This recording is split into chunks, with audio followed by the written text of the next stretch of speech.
golf is less than an ideal sport, right? Yeah. I think Mark Twain said, sounds like a good walk ruined. Okay.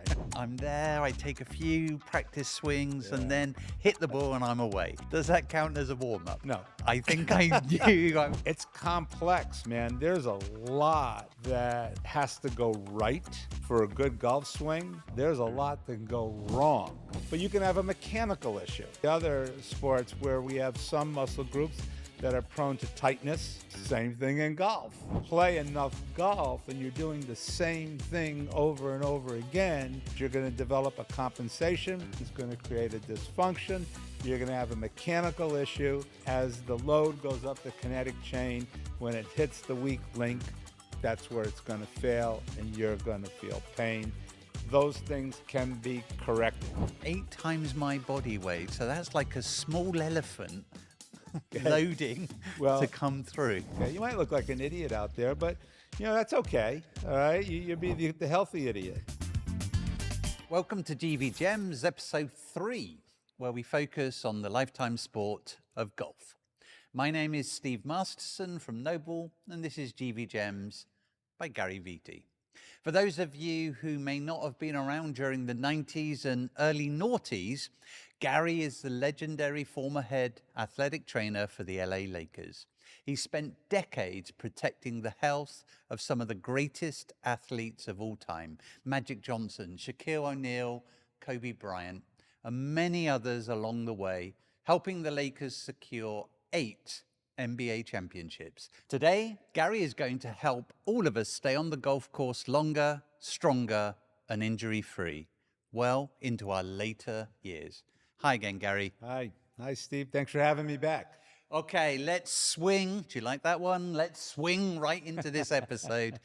What areas of the body take on the most stress during the golf swing? Yeah, that's an easy one. Most of the loads are going to be lower back injuries, specifically around L4-5. And what we mean by that is the lumbar spine, okay, is made up of 5 vertebrae.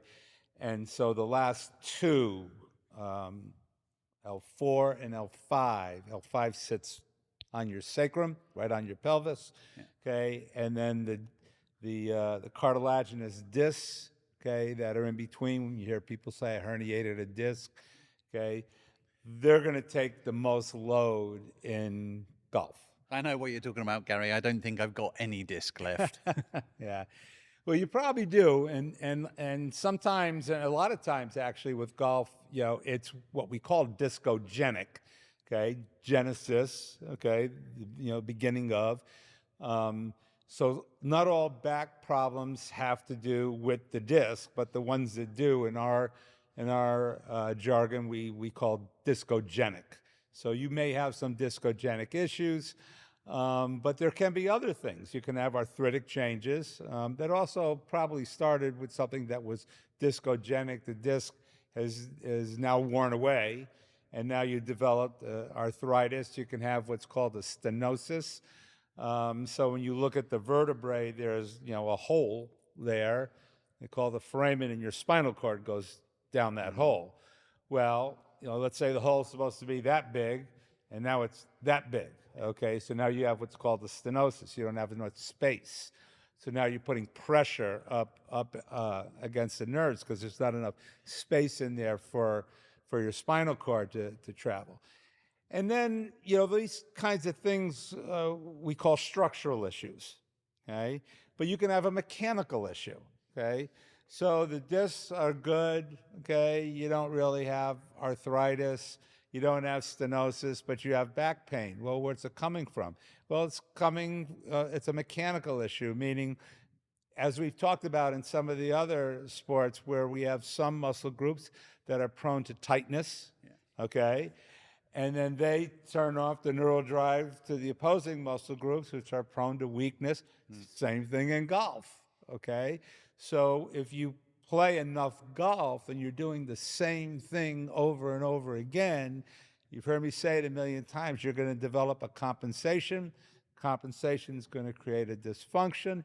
You're going to have a mechanical issue, okay? And as the load goes up the kinetic chain, when it hits the weak link, that's where it's going to fail and you're going to feel pain. Those things can be corrected. So, coming from England, it used to rain a lot. It was cold and it played havoc on my back, especially when we'd have a early tea time, 6 o'clock in the morning. You're out there swinging away. So, for those of you who don't suffer with lower back injuries, why is a lower back injury so common in golf? Okay, I'm going to throw this right back at you to see if you've been listening to me. What are the two things that the body doesn't like? Is slowing down and twisting, torque. So just think about golf, okay? The first thing that you do in your backswing is twist, okay, as you're bringing the club back, Yep. okay? So what you're trying to do with that, with golf, is you're kinetically loading energy from your lower extremity, okay, to transfer it to your upper extremity, okay, with your foreswing. Okay, so backswing, you're loading by twisting, and then you have your foreswing to hit the ball, and you're trying to get the ball to do what you want it to do, okay, which is what makes golf so difficult, right? Anybody can go out and whack a ball, but can you get it to go where you want it to go is the problem, right? So you're creating all this kinetic energy in order to be able to hit the ball. The studies have shown that the amateur club speed, so it's even greater for the pros, is about 93 miles an hour, okay? That's pretty fast, isn't it? So think about how much torque you are creating with your backswing in order to create a 93 mile an hour foreswing, okay? That's a lot of load, isn't it? I'll tell you how much it is. It's 8 times your body weight. I know that's hard to understand. Let me put it in perspective. When we run, we consider the load on your body about 4 times body weight. So when you go out for a jog, Yeah. every step is about 4 times body weight. So if you're 200 pounds, Yeah. that's 800 pounds of compression every time your foot hits the ground. With a golf swing, it's 8 times body weight. I wish I was 200 pounds. Thank you for that. So that's 8 times my body weight. So that's like a small elephant loading to Well, come through. Yeah, the point I'm trying to make is how much load is being created, okay? And so well, what does that mean on your body? So the thoracic spine, so we already talked about the lumbar spine. There's 5 of those vertebrae, right? Yep. So on top of the lumbar spine is the thoracic spine. Okay. And so you have 12 thoracic vertebrae, 12 of them. Okay? Now, the amount of rotation that you can create in the thoracic spine is about 30 to 35 degrees. Okay. Okay? And the whole idea, once again, of the backswing is to create the kinetic energy to load the thoracic spine, okay, through rotation, okay, which is going to be 8 times body weight to hit the ball forward. Okay. Now, back to the lumbar spine, okay, that only has about 10 degrees of rotation. Okay. So the bright guy like you has already figured out, okay, I need all 30 to 35 degrees of thoracic rotation for the load, okay, to go to where it's supposed to go to make the club speed that I want to get the ball to do what I want it to do. Okay, ideally. Golf is less than an ideal sport, right? Yeah. I think Mark Twain said, sounds like a good walk ruined. Okay? Here's where the problem lies, is I've created the scenario for you, but suppose you don't have good thoracic mobility. 30 to 35 degrees is the most you can do. But suppose you're in the 20s, okay? Now where does the load go? Lumbar spine, Yeah. okay? And we already said that L4-5 is the most injured. So when you think of the mechanics of a golf swing, it starts with the lower extremity, creating all this kinetic energy, traveling it through your pelvis to your upper extremity, okay, to create the power, okay, to go where it's supposed to go, which is the thoracic spine, okay, not the lumbar spine. Okay. But if the thoracic spine can't handle it, the load is going to go to the lumbar spine, and that is where we run into issues. Okay, and so then the next question, I assume, is going to be, well, how do we mitigate that? And Well, it's, before we go there, I mean, I see this, especially with a lot of older golfers, that they don't swing as much. They do that short, almost like punch yeah, shot.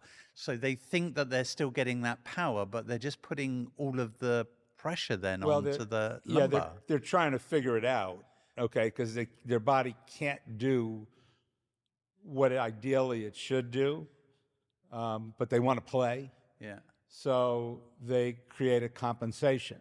Okay. Okay, and now what happens next is, can their body compensate for the dysfunction that they're creating?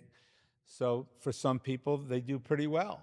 Okay, and they do a graduate load. Okay, and they keep building strength up in those areas so that they can handle the load that they're putting on it. Their mechanics are going to suffer, so they're never going to be like the big long ball hitters, okay? But they may get the ball in play, you know, short hitters, but they put it where they want it all the time. They have great control, those guys, you know. The bottom line is do they have the core strength, okay, to stabilize the spine, to create a golf swing that their body can tolerate without breaking down. So interesting couple of words there. Core strength. You hear it all the time. You know, how can we improve our core strength? So if we've lost, as you get older, you lose a little bit of that upper momentum, let's say. How can we strengthen our core? Well, I mean, there's plenty of exercises that you can do. I mean, planking and bridging and side planking and, all those things strengthen the core. I'm big proponent of telling, the geriatric population, especially people that have never really done any core work, have never really stretched. What I think really helps people is Pilates, is yoga. Big Okay. proponent of those things, okay? Because it addresses lots of stuff, okay?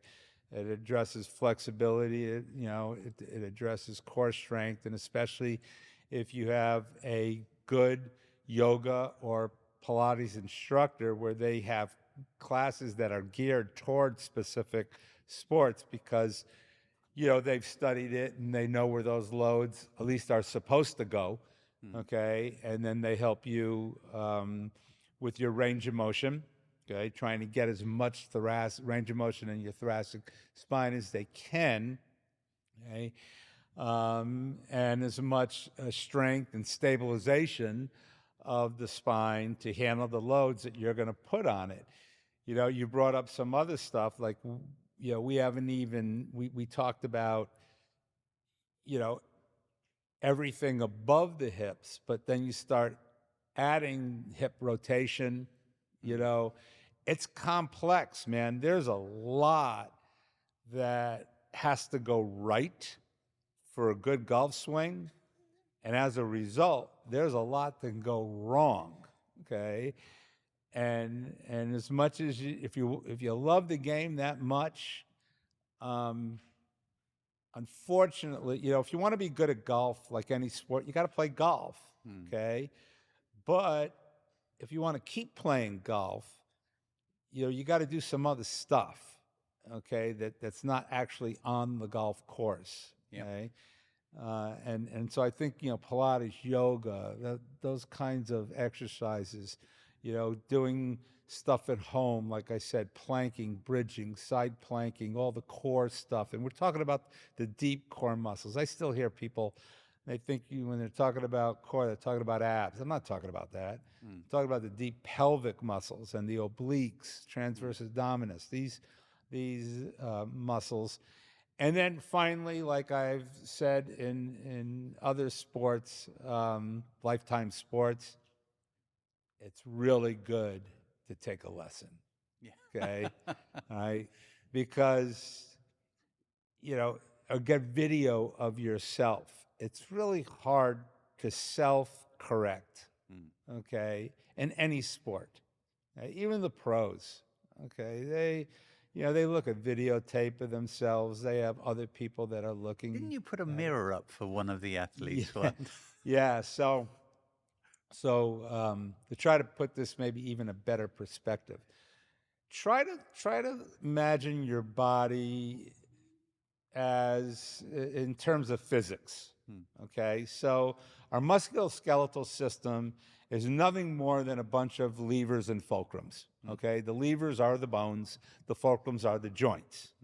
So what moves a lever through a fulcrum are the muscles. So the muscles have to contract, okay, to move the bones. Okay, so I contract my bicep and it brings this bone forward. Okay, now how does the muscle contract? Well, a nerve has to fire the muscle to move the bone. Okay, so a bunch of levers and fulcrums, okay, that are excited by nerves. Okay, now you are injured. And so once you're doing these patterns, movement patterns, including eating, so the body moves in different planes, okay? And the simplest explanation is watching us eat, where we cross different planes. So when we're talking about sports, we're also talking about different planes. And so we've created these movement patterns, okay? Because we've done them repetitively over and over again. The muscles fire in these patterns. Now you're injured. Let's say it's a lower extremity injury, okay? And you have pain. So now what happens is you're limping, okay? So now your nerves are still firing these muscles, but you're limping. So now you've created a limp pattern, a neuromuscular pattern, okay, where the nerves are firing in a certain pattern and you're limping. Yeah. Okay. So now you're better. You don't have pain anymore, right? You've come to me, you've healed, you're fixed. Yeah. Now you're still limping. I said, Steve, stop limping. I'm not. I'm not limping. I'm not limping. You're limping. I'm not limping. I know what a limp is. You're limping. You have a hitch in your gait. Okay. I don't think I am. Correct it. And you go and try. And you say, listen, I've tried to correct this. I don't think I'm limping. You're still limping. I'm watching you. Okay. So with the Lakers, okay, what do all dancers have? They have bars and they have mirrors. So the Laker girls used to practice on our practice floor when we weren't there. I went and got their mirrors. Okay. And I put the mirror up on one side of the gym, and I got my player that was limping, and I said, okay, I want you to run towards the mirror and watch yourself. The moment he saw himself run, he corrected the limp like that. That's how well our neuromuscular system can work. But you couldn't correct it yourself. You had to look in a mirror to be prompted, okay? So it's the same thing in sports. It's the same thing in tennis or pickleball or golf, okay, where these certain mechanics are involved, okay, where to hit the ball, how to hit the ball where you're getting the most power, okay, the most accuracy, okay, and the club is doing the work. You're not doing the work, okay? And that's really difficult to do on your own. It's better when you have somebody that knows the mechanics of, in this case, golf, and says, okay, Steve, I see where your issue is. Okay. We're going to rotate your hips a little sooner. Okay. Or you're going to bring your backswing back further or not as far back. Or I don't know golf mechanics, but somebody who does is the person that you want to go to. So basically, any lifetime sport, you've got to get yourself a good coach. And that's not just to be able to hit the ball further or to be able to hit the ball better. It's also so that you're able to play the game for longer. That's correct. So, does taking a few practice swings just before the first hole count as a warm up? I'm going to go out there. It's early. It's 6 o'clock. I want that bacon sandwich after the front nine. I'm there. I take a few practice swings and then hit the ball and I'm away. Okay. Does that count as a warm up? No. I think I knew I was going to get that Well, answer. eventually you're going to get there. Okay. Eventually, it's part of the warm up, but there's things you should probably do, before that. And once again, I'm real big on. You might not want to be jogging around the golf course and I've never seen anybody No, jogging exactly. around Yeah. the They golf look at course. you like, yeah. Yeah. And if you did, you probably should do it in different shoes. Yeah. You know what I mean? Jogging shoes, and then change into your golf shoes. So, but you could, what are you going to do? You're probably going to walk the course. Yep. Okay.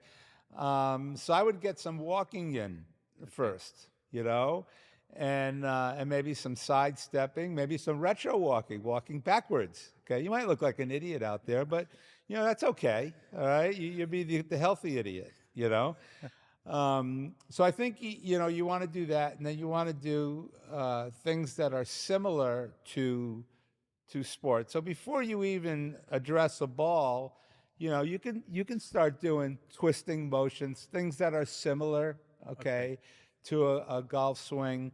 The other thing that is kind of similar in golf to racket sports is gripping.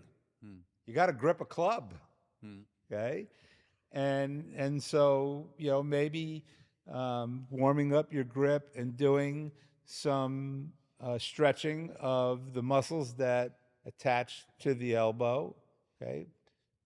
That can cause epicondylitis. You can, get tennis elbow or epicondylitis playing golf. You can get golf elbow. Sure. It's the same. You can get it from swimming. Okay. I mean, you're probably not going to get it from jogging, but, sports where you're using your upper extremity and you're gripping or you're doing resistance type stuff. And so if you're going to use those structures, it's probably a good idea to warm them up.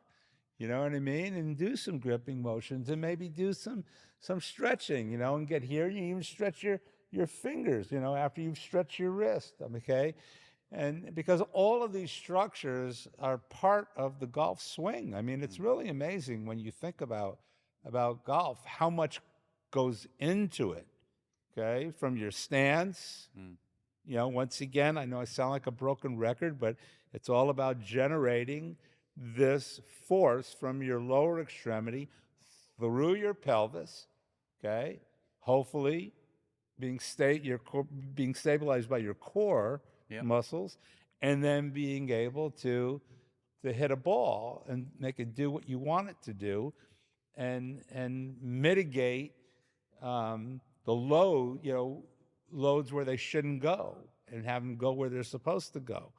You probably, my guess is, and I don't even know if there's research like this, but probably, if I had to guess, something like intuitive thinking, golf injuries are either going to appear at the very beginning of the round, where you didn't do your due diligence of warming up and getting ready to play. Yep. Okay. Or at the very end of the round, where you're fatigued. Yep. Okay. And now you've drop back into these default movement patterns. How can players help themselves while they're playing the beautiful game? So we love to play the game. Everybody's out there at the weekends. They'll go to the practice courts. They'll be swinging. What should we be doing before, and what should we be doing afterwards We talked a little bit about the sort of warm-ups. What about cool down for Okay. golf?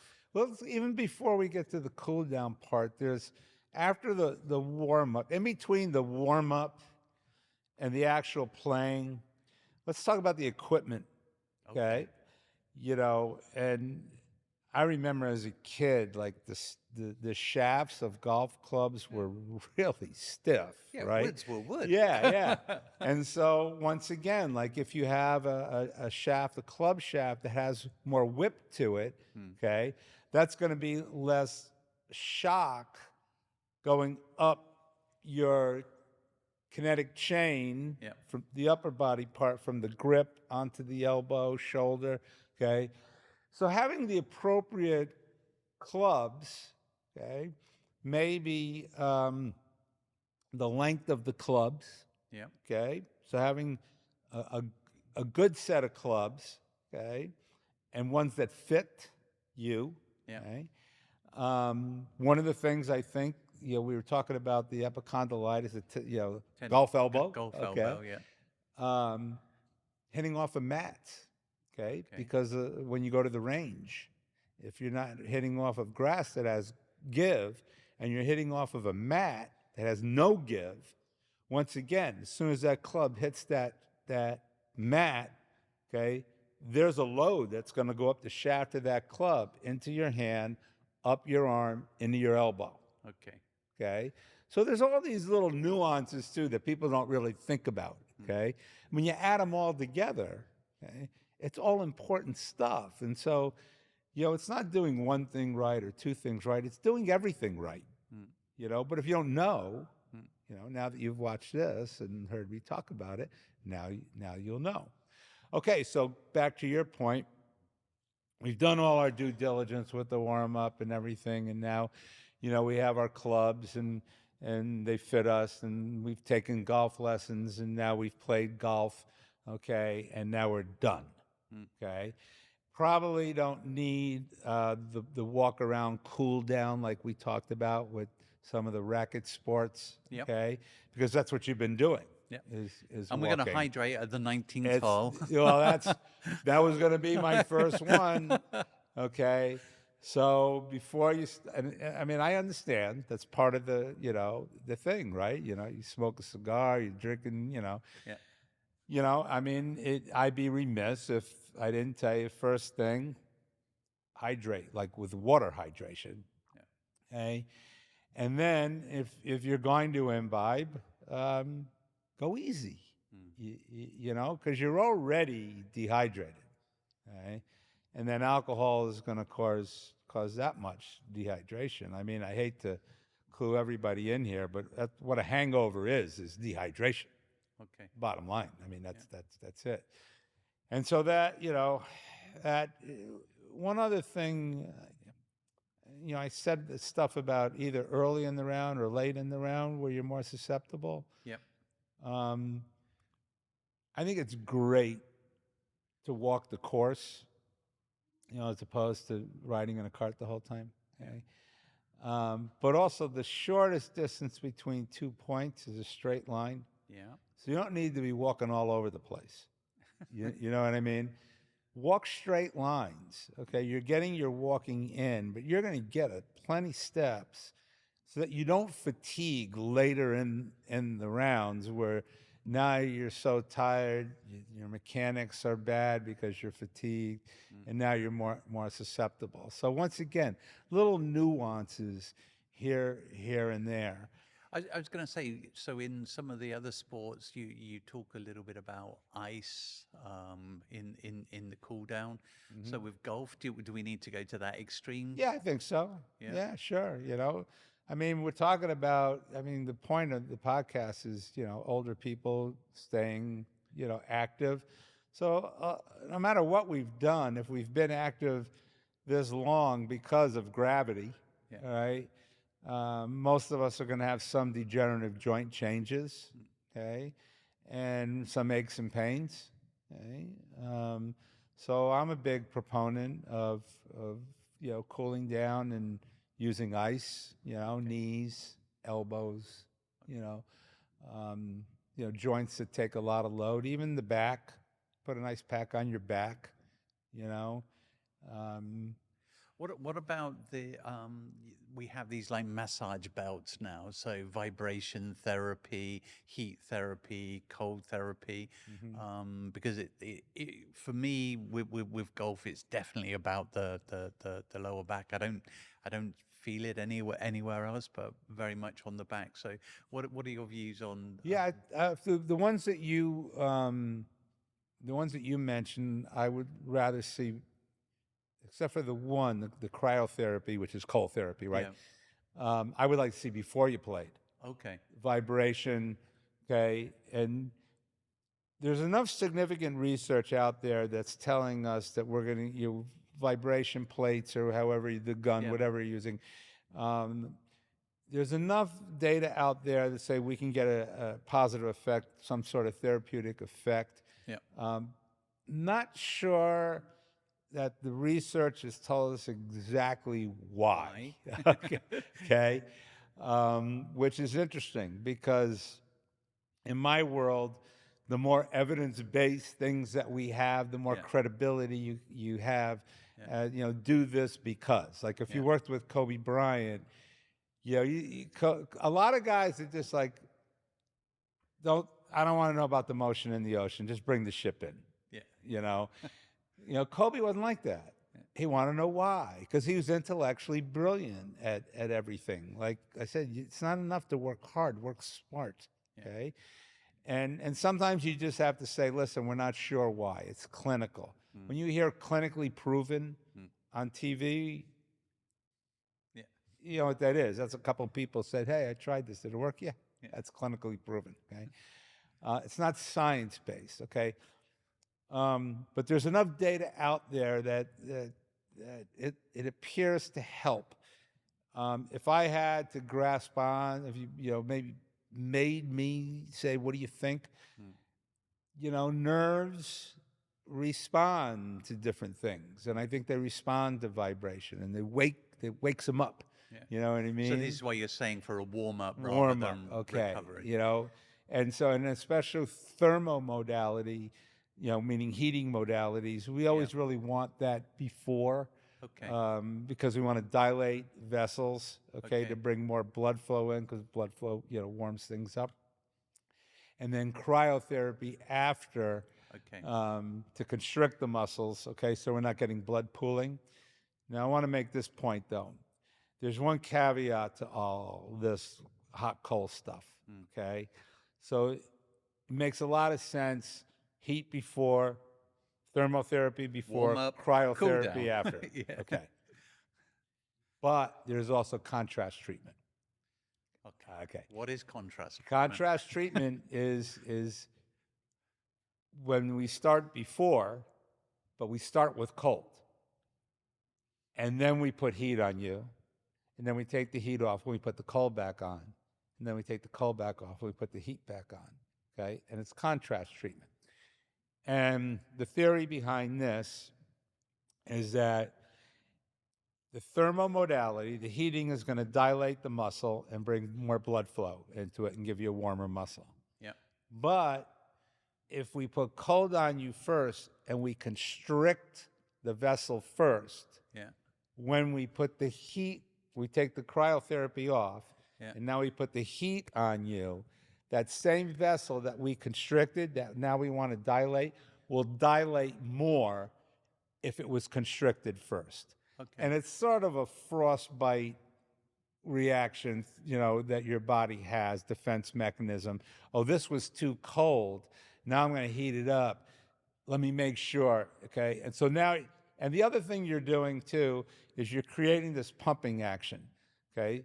So if you were trying to, like it's some parts of massage effleurage where you're pumping stuff out, Yeah. okay?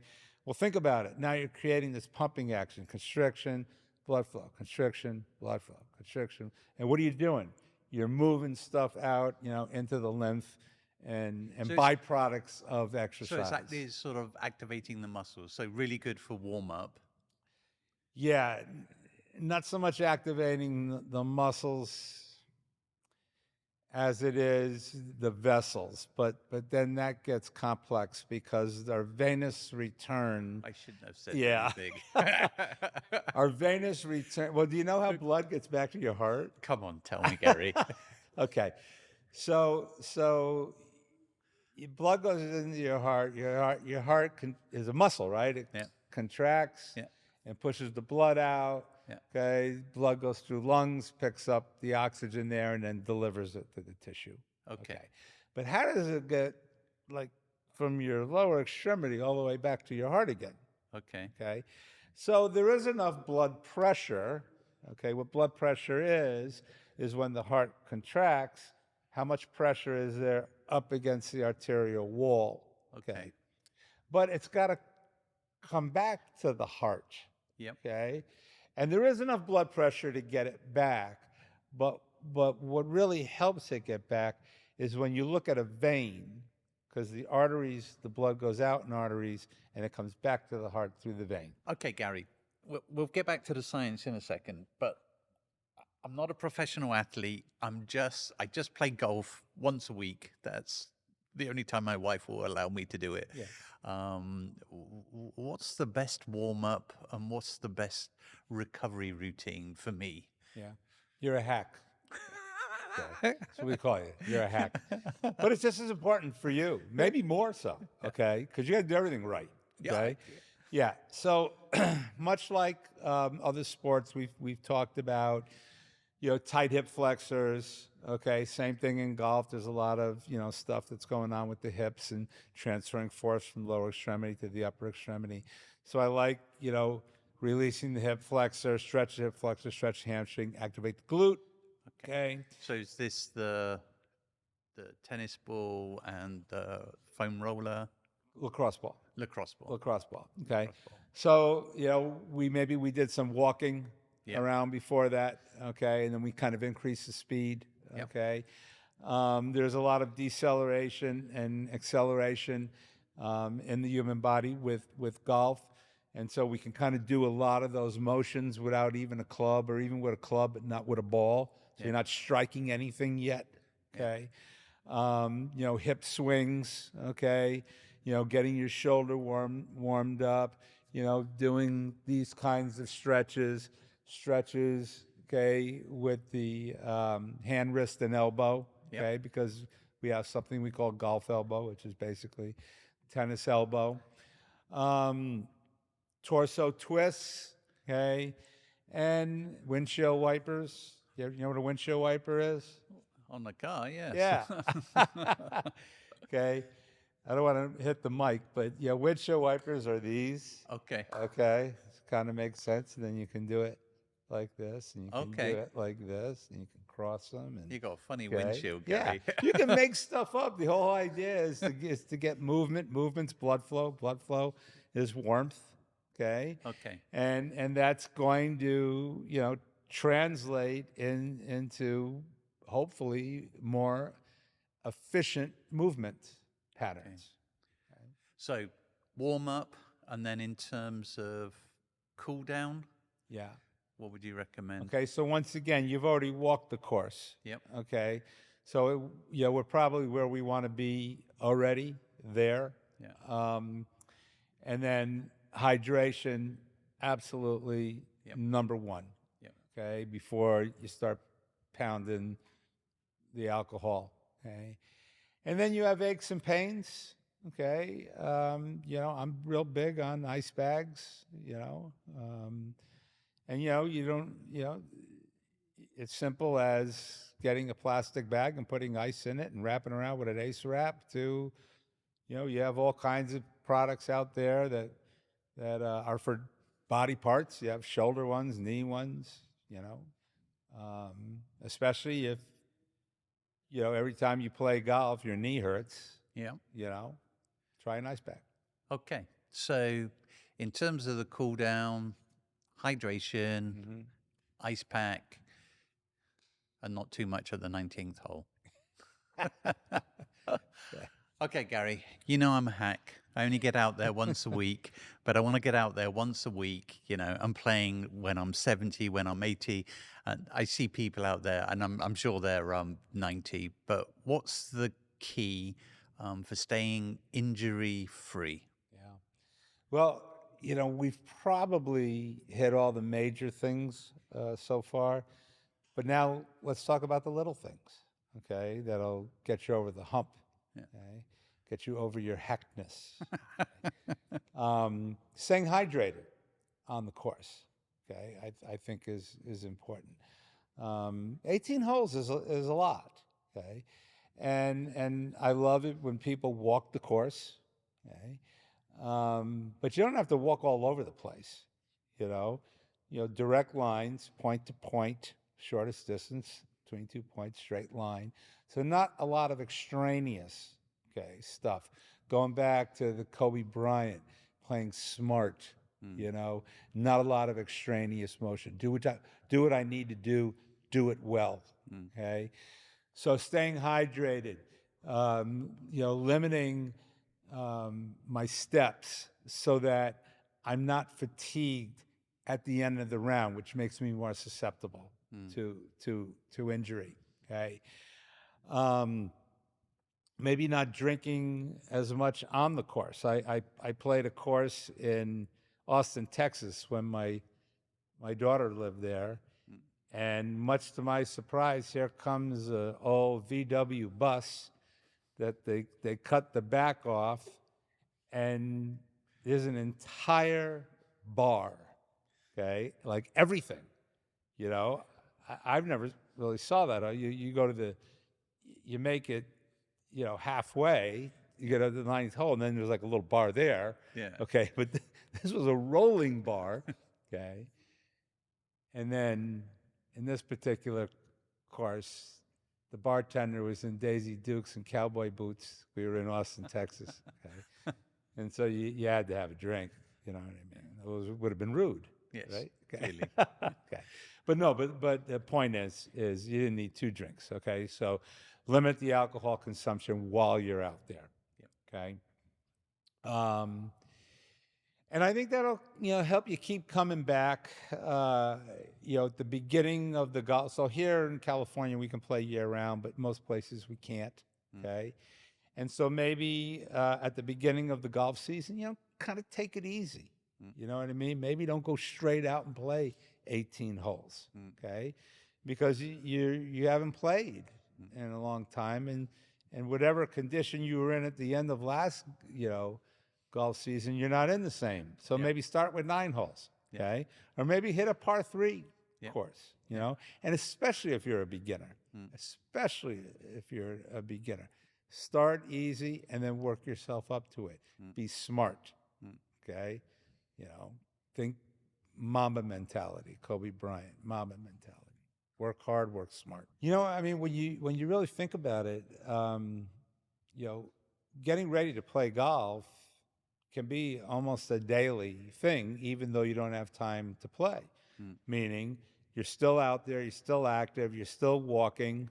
Okay, maybe you can't play a full round, but you can go to the range. Okay, for 30 minutes. Okay, your lunch break or something. But you're constantly moving and doing things, and you're staying in some level of conditioning, so that you're not once a week all of a sudden insulting your body in ways that you hadn't done since last week, and it takes more than 1 week apart, okay, to adapt to the loads that you're putting on your body. Okay, so there's other stuff you can do. Okay. Diet. Of course. These are all, I mean, if you want to live long, and, what you eat, when you eat it, how much you eat, okay? Alcohol is a huge thing. I think society in general right now has finally gotten the message that there's nothing really good about it. So, I understand you're having a great meal. You want a nice glass of wine to go with it. Okay, that's fine. But to drink couple bottles of wine, you know what I mean, and then expect to go out and play 18 holes of golf and feel like, you know, you're 20 years old. It doesn't work that way. Your body doesn't work that way, you know. So, you know, these are GV gems. Gary, thank you as always. Thank you for watching GV Gems episode 3, and that was all about golf. Our next episode, we're going to focus on the fastest growing sport in America. Do you know what it is? Yeah, I know what it is. The noisy one. Pickleball. My name is Steve Masterson. His name's Gary Vitti, and this has been GV Gems.